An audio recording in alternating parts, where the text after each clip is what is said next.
अस्सलाम वालेकुम, मैं हूं शाहरुख सोहेल ओवरसीज़ वॉइस से। नाज़रीन इकराम, इस वक्त जब मैं आपसे बात कर रहा हूं तो अमेरिका में रात है, लेकिन वहां पूरे अमेरिका में इस वक्त हैजानी कैफियत है, खलबली मची हुई है, क्योंकि साबिक सदर डोनाल्ड ट्रंप पर रैली के दरमियान, उनके जलसे के दरमियान बिल्कुल उसी तरह से हमला हुआ है जिस तरह पाकिस्तान में इमरान खान की रैली पर, इमरान खान के खिताब के मौका पर उन पर हमला हुआ था।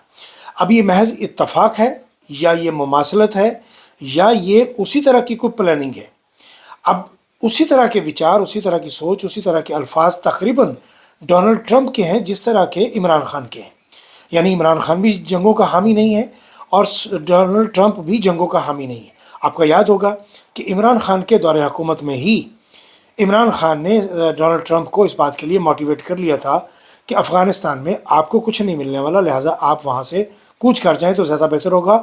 और फिर इमरान खान की हुकूमत में ही आपने देखा कि आखिरी फ़ौजी भी अमेरिकन जो था वो वहाँ से निकला, और अफ़गान तालिबान और अफ़गान हुकूमत भी, उनके कुछ अहलकार भी ये बात करते नज़र आते हैं कि वो इमरान खान को अपना मौसन समझते हैं, और वो कहते हैं कि हमारी आज़ादी में इमरान खान का भी हाथ है, और इसमें कोई दो राय नहीं है। लेकिन आप एक बात देखिए कि अमेरिका में होने वाले इस हमले के दरमियान जिस शूटर ने डोनाल्ड ट्रंप पर अटैक किया, उसको मौका पर ही मार दिया गया। यानी दूसरी तरफ से भी जो स्नाइपर्स थे, उन्होंने छत पर लेटे हुए उस शूटर को मार दिया। अब दूसरी तरफ आप देखिए कि इमरान खान पर हमला करने वाला वो जो नवीद है, उसको पूरी सहूलियात हैं, उसको आसाइशात हैं, उसकी पूरी निगरानी की जाती है। यानी इमरान खान को बमुश्किल ऑनलाइन आके अपना बयान रिकॉर्ड करने की इजाज़त मिली थी, जबकि वो जाहिल और अनपढ़ और जो नवीद था, उसको सहूलत थी कि वो मीडिया लिंक पर अदालत में बात करता था। आप अंदाज़ा कीजिए, हमारी सोसाइटी की मुनाफ़कत देखिए आप। और उसका जो वकील है मियाँ दाऊद, उसका नाम है गालिबन, आप कभी उसके ट्वीट देखें इमरान खान के हवाले से, वो इतनी हरामकारी लिखता है, वो इतना वाहियात, बदतमीज़ और बदतहज़ीब इंसान है कि जिसकी हद नहीं है। खैर छोड़िए छोड़िए, दफ़ा कीजिए। ऐसे लोग हमेशा ज़िल्लत ही उठाते हैं और जूते ही खाते हैं। इनके नसीब में ज़िल्लत ही लिखी होती है। अपने मुफाद के लिए, अपने पैसे के लिए इन लोगों को बाज़ार में खड़े होना भी मंजूर है, और ये बाज़ारी बन जाते हैं। डोनाल्ड ट्रंप पर जिसने हमला किया, उसको मौके पर मार दिया गया। अभी इसकी बहुत ज़्यादा तफसील बाहर नहीं आई है, लेकिन चूँकि वो अमेरिका है और वो पाकिस्तान तो है नहीं कि जहाँ हर मामला दबा लिया जाएगा और बंदा गायब कर दिया जाएगा। वहाँ तो इसकी पूरी तहकीक होगी। और एक चीज़ कन्फर्म हो गई कि अब डोनाल्ड ट्रंप की जीत यकीनी है। अब डोनाल्ड ट्रंप को आने से कोई नहीं रोक सकता। डोनाल्ड ट्रंप ज़ख्मी हालत में थे, खून बह रहा था उनका, और इसके बावजूद उन्होंने मुक्का लहराया उसी तरह से जिस तरह से इमरान खान ने मुक्का लहराया। उन्होंने अपने सपोर्टर्स को हौसला दिया, जिसके जवाब में उनके सपोर्टर्स ने तालियां बजाई, उनके लिए वहाँ भी नारे बुलंद हुए, और ट्रंप के लिए लोगों ने आवाज़ उठाई। अब देखते हैं कि इसका रिएक्शन क्या आता है और ये मुद्दा कहाँ जाके ठहरेगा, क्योंकि जिसको मार दिया गया है वो किनका आदमी था, वो कैसे आया था, उसने हमला क्यों किया, इस सब चीज़ों की तहकीक होगी, और इस तहकीक के बाद पता चल सकेगा कि डोनाल्ड ट्रंप पर यह हमला क्यों किया गया। लेकिन आप ये देखिए कि इसमें मुमासलत कितनी है, इसमें इत्तफाक कितना है, कि बिल्कुल उसी तरह जिस तरह इमरान खान साहब पर हमला हुआ था, उसी तरह ट्रंप पर भी हमला हुआ है।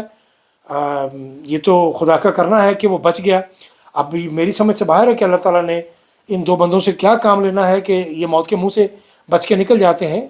वहाँ की एस्टेब्लिशमेंट ने पूरा जोर लगाया, डोनाल्ड ट्रंप पर केसेस किए, वो क्या कुछ नहीं हुआ। वहाँ आपके सामने है, ट्रंप को रोकने का हर रास्ता अपनाया गया, हर रुकावट खड़ी करने की कोशिश की गई। लेकिन चूँकि वहाँ की जो कोर्ट थी वो पाकिस्तानी कोर्ट की तरह उन्होंने ज़्यादा वक्त नहीं लिया। लेकिन खुदा का शुक्र है कि पाकिस्तानी सुप्रीम कोर्ट ने भी अपना वक़ार बहाल किया है, अपनी इज़्ज़त बहाल की है।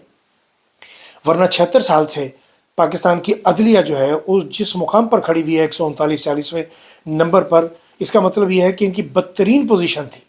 और कल के फैसलों के 2 फैसलों के बाद अब मेरा ख्याल है कि इसका ग्राफ बहुत ऊपर चला जाएगा और पाकिस्तानी अदलिया का वक़ार बुलंद हुआ है। मैं उम्मीद करता हूँ कि बाकी जजेस भी अब अपनी बुज़दिली का मुज़ाहरा नहीं करेंगे, वो नहीं डरेंगे।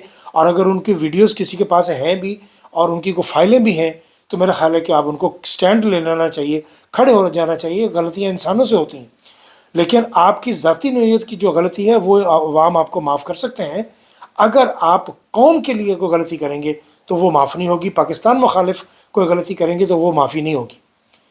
اس لیے میرا خیال ہے کہ ججز بھی اب پاکستان کے لیے اسٹینڈ لے لیں گے، بالکل اسی طرح جس طرح سپریم کورٹ نے امریکن سپریم کورٹ نے ڈونلڈ ٹرمپ کے حوالے سے انہوں نے ڈونلڈ ٹرمپ کو بہت سے معاملات میں قانونی فیصلے دیے ہیں، جس کی وجہ سے ٹرمپ اب مزید پاپولر ہو گئے۔